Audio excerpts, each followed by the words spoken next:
আসসালামু আলাইকুম। পারভিন ব্লগসে সবাইকে সুস্বাগত। আজকে আবার নতুন একটা ব্লগসের চাপটি বানাচ্ছি।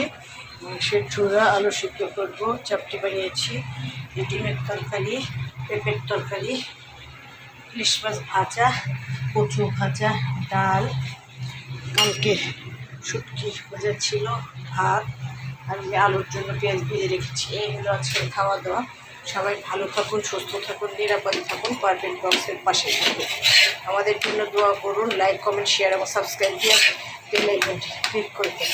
যারা চেহারা দেখাতে পারে তাদেরকে খুব সুন্দর করে লাইক, কমেন্ট, শেয়ার করে। আমারটা এই যে চাপটি বানাচ্ছি, মাংসের ঝোড়া চাপটি দেখাবো, আলু সিদ্ধ দেব, চাপটি, ডিমের তরকারি, পেঁপের তরকারি, ইলিশ মাছ ভাজা, ভাত, কচুর বড়া, এই ডাল, কালকে শুটকি ভাজা। এই হলো আজকের খাওয়া দাওয়া। সবাই ভালো থাকুন, সুস্থ থাকুন, নিরাপদে থাকুন। পারফেক্ট ব্লগসের পাশে থাকুন। আমার জন্য দোয়া করুন। লাইক, কমেন্ট, শেয়ার এবং সাবস্ক্রাইব করে দেবেন। বেল আইকনটি ক্লিক করে দেবেন। আল্লাহ হাফিজ।